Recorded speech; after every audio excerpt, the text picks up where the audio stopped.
تو نعوذ باللہ آج کا جو اسکالر ہے وہ کیا سیدنا عمر فاروق اور دیگر صحابہ سے بڑا کوئی محدث مفکر ہے؟ نہیں ہے. ہمارے لیے دلیل اور حجت ہمارے صحابہ کی جماعت اور حضور علیہ الصلوۃ والسلام کی ذات ہے. سیدنا امام احمد بن حنبل رحمۃ اللہ علیہ نے یہاں تک لکھا ہے، ان کو عاشقین قرآن کہا جاتا ہے کہ اگر کسی علاقے کے قریے کے لوگ تراویح کے منکر ہو جائیں تو حاکم وقت کو چاہیے کہ ان کے خلاف جہاد کرے، ان کو قرآن کی طرف لائے، تراویح کی طرف لائے.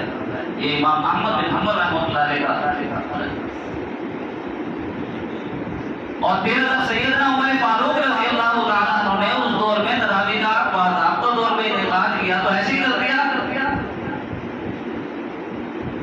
داماد نبی سیدنا عثمان غنی جنہیں کامل حیائی والایمان ناشر القرآن کہا جاتا ہے. ناشر القرآن مطلب یہ کہ قرآن کو نشر کرنے والے، پھیلانے والے. تو جو قرآن کو پھیلانے والا ہو، قرآن کو نشر کرنے والا ہو، وہ محبت کرنے والا نہیں ہوگا قرآن سے. اور اگر قرآن کے معاملے پر کوئی ایسا بندہ عمل کرے جو غلط ہو تو کیا بات صحابہ خاموش رہتے؟ نہیں. پھر اس کے بعد آپ دیکھیے سیدنا علی المرتضی رضی اللہ تعالیٰ امام القضاۃ، قاضیوں کے امام، جنہوں نے اور سیدہ فاطمہ کے شوہر حسین و حسن کے ابا، ابی طالب کے لشکر جگر، قریش کے نور نظر، وہ اس وقت موجود تھے. چاہتے تو وہ بھی اختلاف کر سکتے، نہیں کیا. تو آپ اور میں کون ہوتے ہیں جو تراویح کے مسئلے پر اختلاف کریں کہ یہ عدد قرآن کے اندر کوئی ذکر بھی نہیں ہے؟ اس میں بہت بڑا بگاڑ آ چکا ہے میرے دوستو. اسی طریقے سے اگر ہم ان باتوں کو چھوڑتے چلے جائیں گے تو دین کا بہت بڑا حصہ ہم کھو بیٹھیں گے. مجھے خود ایک میرے دوست نے کہا حافظ صاحب آپ پتہ نہیں کس لائن پہ لگتے ہو، آپ نے پتہ نہیں کیا کیا باتیں شروع کر دی ہیں. اللہ پاک نے تو قرآن میں بس فرمایا یا ایھا الذین آمنوا کتب علیکم الصیام کما کتب علی الذین من قبلکم لعلکم تتقون. اے ایمان والو تم پر روزے فرض کر دیے گئے جیسے تم سے پہلے لوگوں پر تھے تاکہ تم متقی ہو جاؤ. تراویح کا تو کوئی ذکر ہی نہیں ہے، یہ تو نفلی عبادت ہے، اس کا صراحتاً کوئی ذکر نہیں ہے. تو بھائی یہ بتاؤ قرآن کے اندر ہے نا یہ تو کہا فنکحوا، امر کا صیغہ استعمال کیا اور کہا کہ نکاح کرو. کہا نکاح کرو. تو ولیمے کی ارتکاب میں صراحتاً نہیں ذکر ہو کہ مسلمانوں نکاح کے بعد ولیمہ بھی کرو. ولیمہ تو نبی کی سنت ہے بھائی. اگر آج کا نوجوان یہ بات کہتا ہے نا کہ بھائی نکاح کا روزے کا تو صراحتاً ذکر ہے اور تراویح کا نہیں، تو پھر نکاح کا بھی صراحتاً ذکر ہے، ولیمے کا نہیں. پھر آپ کی شادیاں ہوں تو نکاح کر کے اپنی زوجہ محترمہ کو گھر لے آئے اور ولیمہ نہ کریں. جو بھی پوچھے اہل خانہ میں سے رشتہ داروں میں گواہی صراحتاً تو کہیں بھی ذکر نہیں ہے، اس لیے ہم نے کیا ہی. ٹھیک ہے، ایسے بہت سارا حصہ ہم دین کا کھو بیٹھیں گے. اور سیدنا عمر فاروق جنہیں مراد خدا کہا جاتا ہے، زمین پہ عمر فیصلہ کرتا ہے، اللہ قرآن بنا کے اتار دیتا ہے. زمین پہ عمر نبی کی درخواست میں اپیل پیش کرتے ہیں، اللہ اسے قانون بنا دیتے ہیں. تو میرے دوستوں ہمیں ان باتوں پر کوئی کام نہیں کرنے چاہیے. اور سب سے بڑی بات اور دلیل یہ ہے، آخری بات، کہ جب سیدنا عمر فاروق رضی اللہ تعالیٰ عنہ نے اس تراویح کا باضابطہ طور پر انعقاد کیا تو اس پر سیدنا علی المرتضی رضی اللہ تعالیٰ عنہ کے تاریخی جملے موجود ہیں کتابوں میں. فرمایا کہ نور اللہ لک مرقدک ابن الخطاب، نور اللہ لک مرقدک ابن الخطاب، کہ اے خطاب کے بیٹے اللہ تیری قبر کو منور کر دے. کما نورت مساجد اللہ، کہ جیسے تو نے اللہ کی مساجد کو منور کیا اور پھر یہاں کہہ کے چھوڑ نہیں دیا کہ کہیں کل کو کوئی شرارت یہ بات کہہ دیتا. وہ تو نہیں، انہوں نے لائٹنگ لگا دی تھی، اب ان کو میں جلائے تھی اس لیے منور کر دیا. آگے کہا کما نورت مساجد اللہ بالقرآن، جیسے تم نے قرآن کے ساتھ مساجدوں کو اللہ کے گھروں کو منور کیا. تو اس سے بڑی ہمارے لیے کوئی دلیل نہیں ہو سکتی.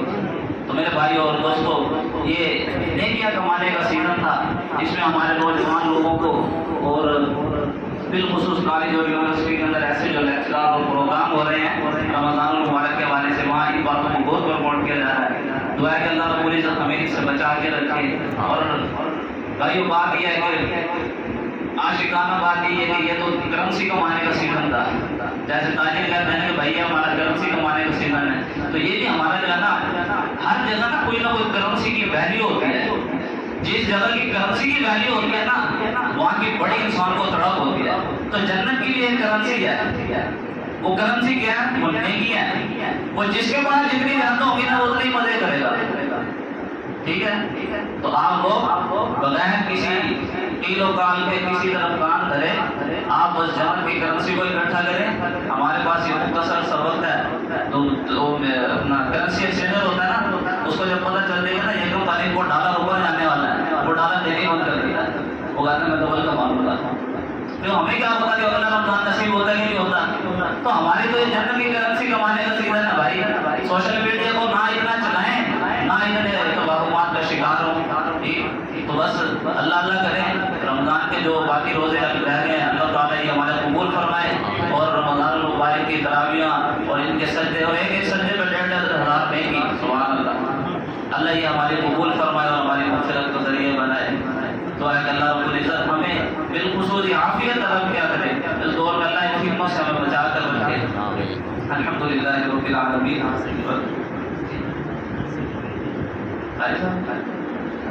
بھائی اپنے یہ مدرسہ نعمت الرحیم کے لیے جو قاری صاحب کو مدرسہ اس کے لیے